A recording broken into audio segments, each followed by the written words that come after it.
ओम श्री गणेशाय नमः। बोलो सियावर रामचंद्र की जय। वीडियो शुरू करने से पहले मैं आपको बताना चाहती हूँ कि आप चैनल को सब्सक्राइब करें और बेल आइकन के बटन को दबाएं ताकि नई जो आने वाली कहानी है उसका नोटिफिकेशन सबसे पहले आपको मिले। आपने पिछले एपिसोड में देखा कि किस प्रकार सुतीक्षण जो अगस्त्य का शिष्य था उससे भगवान मिले, उसने परम जो है अपना सौभाग्य माना, अगस्त्य मुनि से भी मिले। अब वो मुनि से आज के एपिसोड में हम देखेंगे कि अगस्त्य मुनि से फिर वो आगे का मार्ग पूछते हैं और भगवान पंचवटी में जो है निवास करते हैं। जब बार बार अगस्त्य मुनि से भगवान ने पूछा कि अब आप बताइए कि हम आगे कहाँ जाएं, कहाँ निवास करें, तो अगस्त्य मुनि ने कहा कि हे प्रभु, पहले तो आप मुझे ये वरदान दीजिए कि मैं जो है आपको हमेशा स्मरण करता रहूं और आप मेरे हृदय में हमेशा विराजमान रहें। आप सर्वज्ञ हैं, आप सब कुछ जानते हैं। ये तो आप अपने सेवक को बड़ाई दे रहे हैं जो मुझसे आगे का मार्ग पूछ रहे हैं कि मैं कहाँ रहूं। अब आपने पूछा है तो बताता हूँ कि आगे पंचवटी है, यानी कि दंडक कानन वन है, वहाँ पंचवटी है, वहाँ 5 बड़े बड़े पेड़ हैं, उनकी छाया है, वहाँ जो है आप सुंदर कुटिया बनाकर रहिए। तो आप सब जो है मुनियों पर दया भी करेंगे, सबको आपकी कृपा का प्रसाद भी मिलेगा और ये दंडक कानन वन भी आपके कृपा प्रसाद को पाकर प्रसन्न हो जाएगा, अपने आप को सौभाग्यशाली मानेगा। ये सुनकर भगवान रामचंद्र जी पंचवटी के निकट पहुंच जाते हैं। वहाँ गीधराज जटायु से जो है उनकी भेंट होती है। ये जटायु जो है ये राजा दशरथ के परम मित्र थे। आपको थोड़ा सा बताती हूँ इनके बारे में कि जब देवासुर संग्राम हुआ था तब गीधराज जटायु ने दशरथ की बहुत सहायता की थी। तो उस समय ये दोनों मित्र बन गए थे। राजा दशरथ बहुत ही दयालु हैं, धर्म धुरंधर हैं, तो उन्होंने जटायु से कहा था कि तुम मेरे मित्र हो गए हो, मांगो, तुम मुझसे क्या मांगते हो। जैसे राजा दशरथ ने कैकेयी को भी वरदान दिए थे 2, ऐसे ही जटायु को भी कहा था कि तुम जो मांगोगे मैं तुम्हें वही दूंगा। जटायु ने कहा कि हे महाराज, अगर आप मुझे कुछ देना चाहते हैं तो आपके जब पुत्र हो तो मुझे वो पुत्र दे देना। जटायु की ये बात सुनकर राजा दशरथ बहुत हैरान हुए।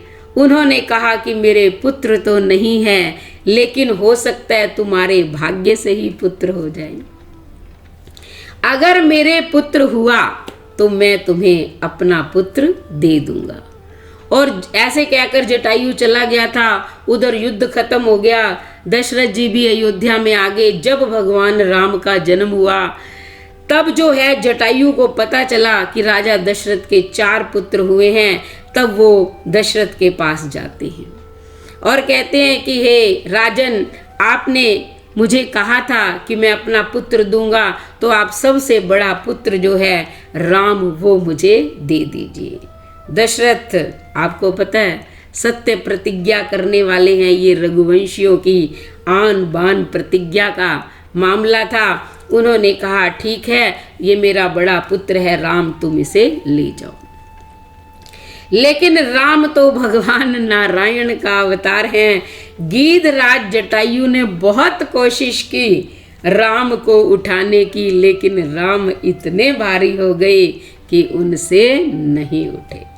बार बार जटायु ने कोशिश की थी। जब नहीं उठे तो भगवान की लीला जानकर उन्होंने उन्हें वहीं छोड़ दिया। कहते, हे राजन, तुम जो है अपने इस पुत्र को रखो, मैं मन से इसे अपना पुत्र मानता हूँ और भगवान से ये प्रार्थना करता हूँ कि जब मेरी मृत्यु हो तब मेरा अंतिम संस्कार ये मेरा पुत्र ही करे। ये जो है उन्होंने भगवान से प्रार्थना की और राजा दशरथ के सामने बोलकर और उस बच्चे को प्रणाम करके, क्योंकि वो भी समझ गए थे जटायु की ये कोई प्रभु की लीला है। तो देखिए अब जटायु की जो प्रतिज्ञा, जो उन्होंने भगवान से कहा था, वचन मांगा था कि मेरा अंतिम संस्कार ये करे, तो इसीलिए वन में भगवान आए हुए हैं, जटायु का अंतिम संस्कार भी करेंगे। लेकिन अभी जब उन्होंने राम को देखा तो वो बहुत प्रसन्न हो गए। जैसे एक पिता अपने पुत्र से मिलता है, वैसे ही जटायु राम से और राम जटायु से मिल रहे हैं। राजा दशरथ की बातें भी कर रहे हैं, प्रसन्न हो रहे हैं। जटायु कह रहे हैं कि तुम्हारे पिता जैसा राजा इस दुनिया में कोई नहीं होगा। और जैसे ही उनकी मृत्यु का समाचार मिला, बहुत दुखी हुए, बहुत व्याकुल हुए।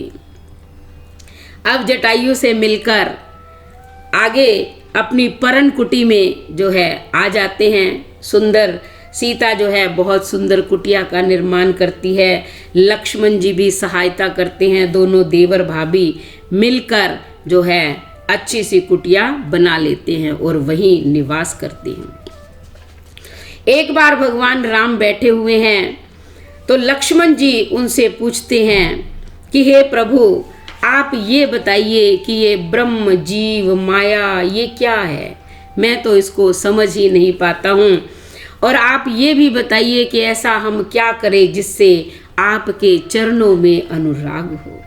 तो भगवान वहाँ पंचवटी में बैठे हुए बताते हैं कि हे लक्ष्मण, ब्रह्म निराकार है, उसमें कोई दोष नहीं है। उसकी आराधना ज्ञानी विद्वान ही कर सकते हैं। जीव जो है वो ना ब्रह्म को जानता है, ना माया को जानता है, ना स्वयं को जानता है। उसे तो माया भ्रमित किए रहती है। और माया जो है, मैं, मेरा, तू, तेरा, ये सब माया है। एक विद्या है, दूसरी अविद्या है। विद्या जो है वो गुणों से युक्त है, अविद्या दोषों से युक्त है।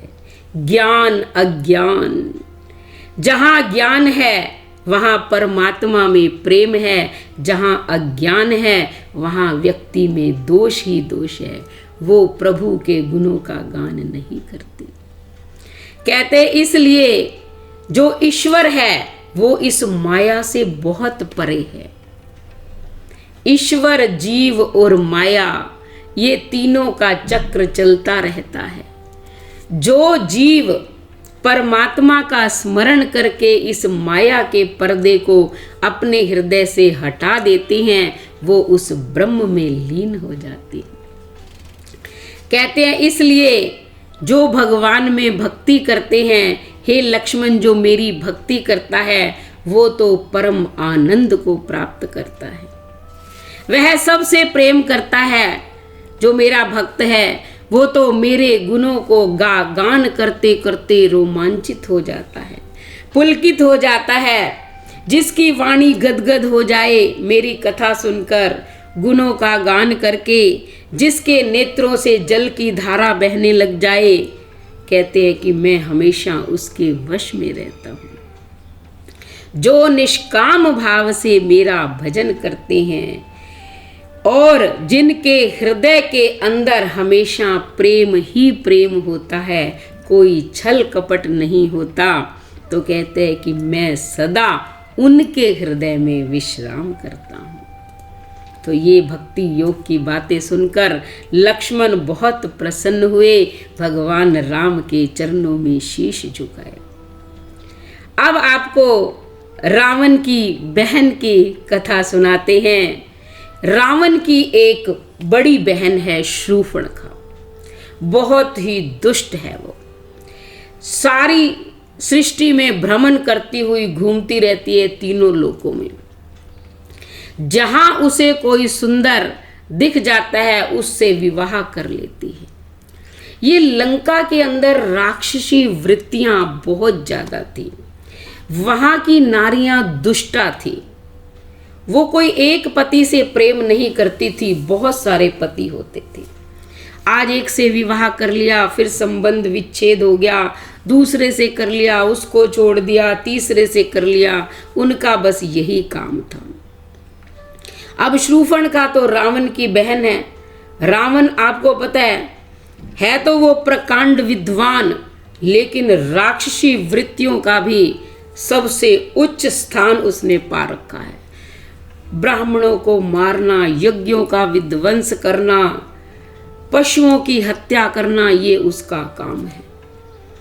तो ये शूर्पणखा वहां वन में घूम रही थी। अचानक भगवान राम पर उसकी दृष्टि पड़ती है।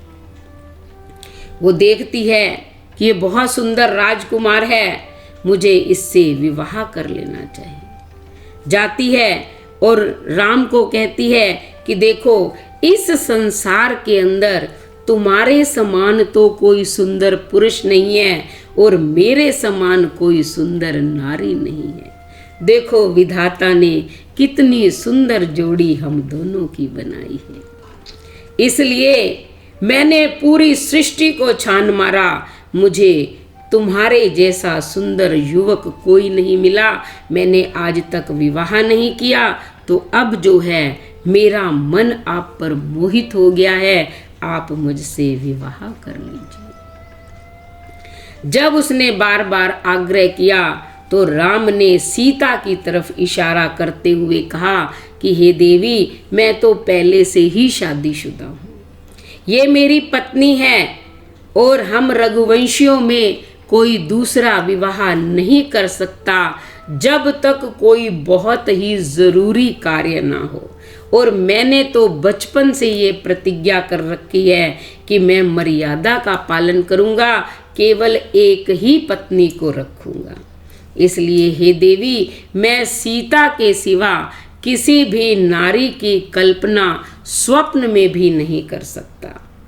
मेरे लिए तो संसार की सब नारियां माता और बहन के समान है, मैं तुमसे विवाह नहीं कर सकता। जब राम के ये वचन सुने तो उसे गुस्सा आया। भगवान राम ने कहा तुम ऐसे करो। अब वो मजाक के जो है मूड में आ गए। उन्होंने कहा ये मेरा छोटा भाई लक्ष्मण है, तुम इससे विवाह कर लो, क्योंकि भगवान मनोरंजन भी कर रहे हैं वन में। जब लक्ष्मण की ओर इशारा किया तो शूर्पणखा ने देखा कि ये भी सुंदर है। अब वो लक्ष्मण के पास चली जाती है, लक्ष्मण को कहती है कि हे राजकुमार, तुम बड़े सुंदर हो, मेरा विवाह नहीं हुआ, तुमसे ज़्यादा सुंदर इस दुनिया में कोई नहीं है। तुम्हारा भाई भी सुंदर है, लेकिन उसका तो विवाह हो चुका है, इसलिए वो मेरे विवाह प्रस्ताव को ठुकरा चुके हैं। अब तुम जो है मुझसे विवाह कर लो। जब लक्ष्मण ने ये उसकी वाणी सुनी तो कहा कि हे देवी, ये जो मेरे बड़े भाई हैं, मैं तो इनका सेवक हूँ, मैं तो इनका दास हूँ। अब ये बताओ, कभी नौकर को जीवन में सुख मिलता है क्या? क्या तुम इनकी नौकरानी बनकर रहोगी? नहीं, क्योंकि सेवक को इस दुनिया में कभी सुख मिलता ही नहीं है। कहते कि इसलिए तुम इन्हीं के पास जाओ, मैं तुमसे विवाह नहीं कर सकता, क्योंकि नौकर का काम होता है अपने मालिक की सेवा करना। मैं तो इनके चरणों का सेवक हूँ, सेवा में ही अपनी सारी जिंदगी बिताना चाहता हूँ, विवाह तुमसे नहीं कर सकता। अब जो है शूर्पणखा राम के पास आ जाती है और कहती है कि तुम ही मुझसे विवाह कर लो। हमारे राक्षस कुल में तो एक एक राक्षस के बहुत सारी पत्नियां होती हैं। भगवान राम ने कहा देवी, मैं तो तुम्हें पहले ही समझा चुका हूँ कि मैं दूसरा विवाह नहीं कर सकता। जब राम लक्ष्मण दोनों नहीं माने तो उसने सोचा कि ये लक्ष्मण तो क्रोधी है, ये राम जो है इसका स्वभाव थोड़ा विनम्र है, लेकिन इसके साथ इसकी पत्नी है, तो क्यों ना मैं इसकी पत्नी को ही खा जाऊं। जब इसकी पत्नी को खा जाऊंगी फिर ये पत्नी रहित हो जाएगा और मुझसे विवाह कर लेगा।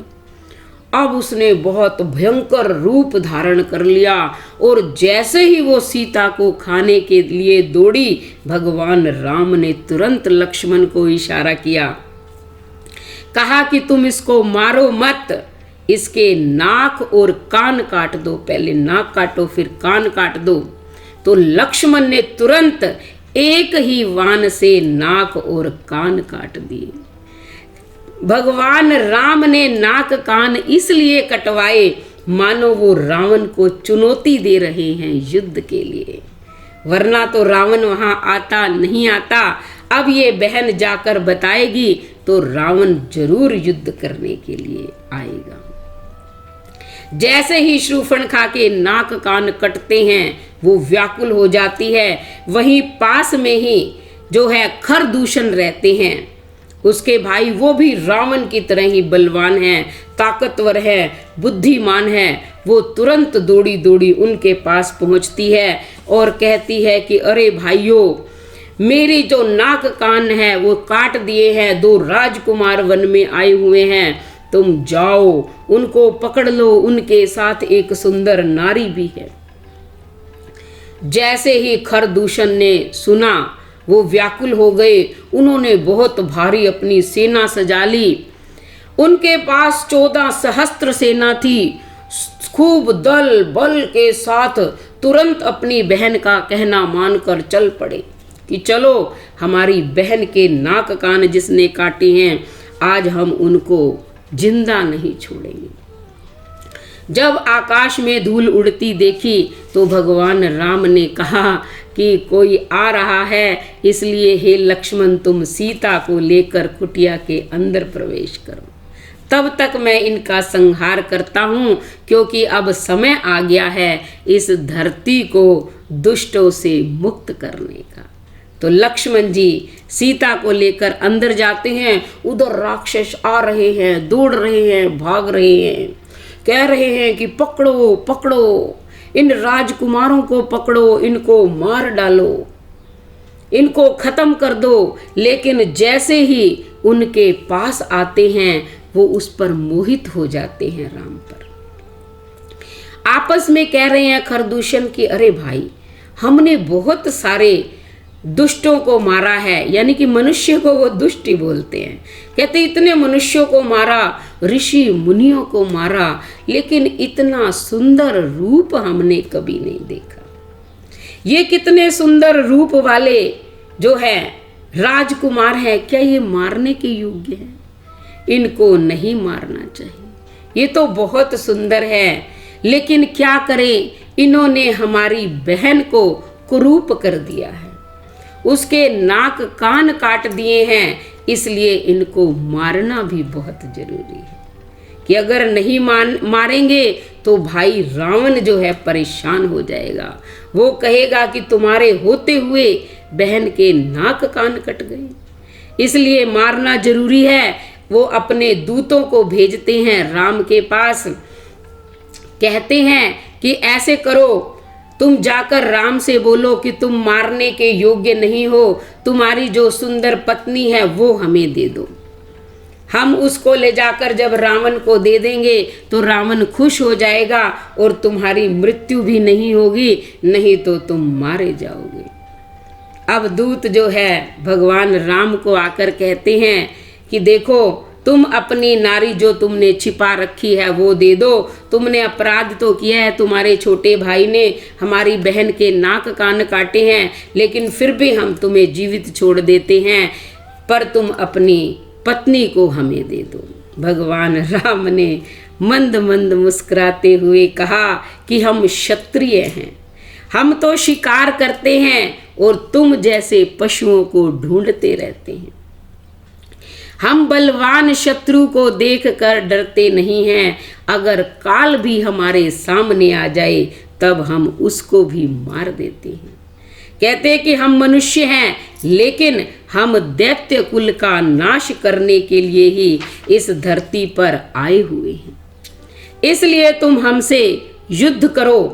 हम जो है अपनी सीता को देने वाले नहीं। तुमने हमें समझ क्या रखा है? तुम क्यों कायरों की भांति ऐसे बातें कर रहे हो? जब उन्होंने दूतों ने जाकर खरदूषण को ये बात बताई तो उन्हें क्रोध आ गया। अब वो सारी सेना को लेकर चल पड़े हैं राम के साथ युद्ध करने के लिए। तो आज की कथा को हम यहीं विराम देते हैं। अब किस प्रकार उनका युद्ध होगा और भगवान राम जो है उन्हें मारेंगे, ये आपको अगले एपिसोड में हम बताएंगे। बोलो सियावर रामचंद्र की जय।